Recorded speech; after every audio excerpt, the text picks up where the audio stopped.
saw him serving and said, a guy like that should probably serve the officers because he's too good to serve the common man. So James begins serving in the officer's tent and learning the officer's plans. Actually, he gets reassigned and begins serving under Cornwallis, who is the commander of all the British forces.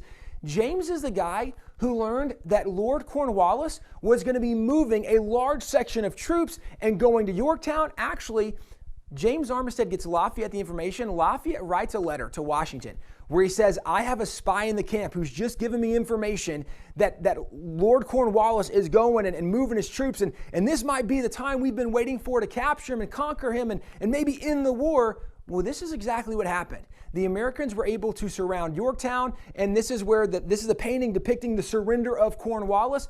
James Armistead is a guy largely credited with the intelligence that led to the capturing of Cornwallis, who's the commander of all the British forces, and this major victory arguably led to an end of the American Revolution. Now, why does this matter?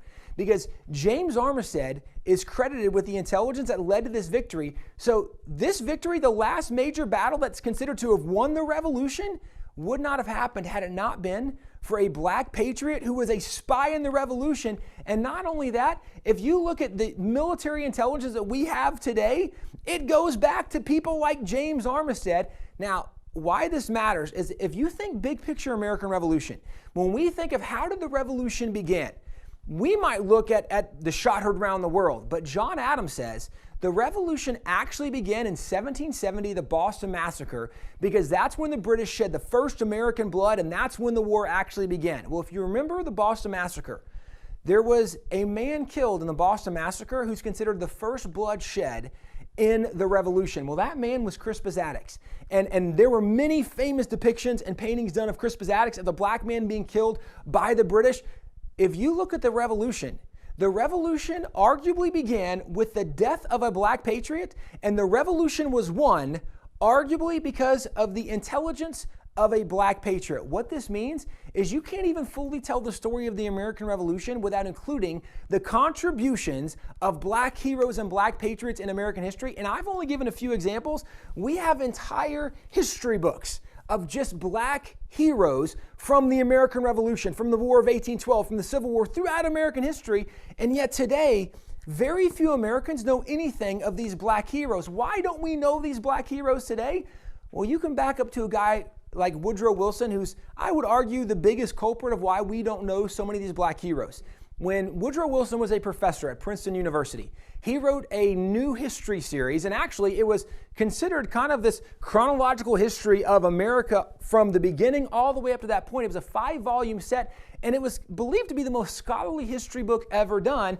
Well, in this, he became so prominent and well-known because of this that he became the president of Princeton University. And then, not long after, he became the president of the United States of America. Well, Woodrow Wilson was also a very racist man, so much so that when he became the president of the United States, one of the things that happened under his watch and leadership was the rebirth of the KKK. Not only that, Woodrow Wilson showed the very first ever film in the White House, which was The Birth of a Nation. It was a recruiting film for the KKK, and some of his administration actually marched in the marches for the KKK, even in Washington, D.C. So Woodrow Wilson, very racist guy, very bad guy.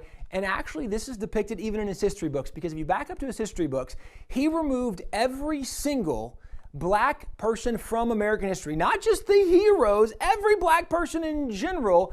And in his history books, he not only ignores every black hero, but by the way, how do you talk about the Civil War and leave out Frederick Douglass or the Mass 54th? And there's so many examples we could give. He leaves them all out. And yet in his history book, he wants to make sure that if you don't know about black people, he wants to show you what black people look like. And if you look at this, if you've ever seen the scales of evolution where it goes from goo to you, one of the things that it shows is kind of like these Neanderthal images. Well, why in the world would Woodrow Wilson have incredibly racist images in his book? If you back up to some of the leading scholars and scientists of the day, you have people like Charles Darwin. And Charles Darwin, in his early book, it was, right, we know it as The Origin of Species, but actually there's a subtitle to it, and it's The Preservation of Favored Races in the Struggle for Life. Charles Darwin actually argues in his writings that the lighter your skin, the more evolved you are. And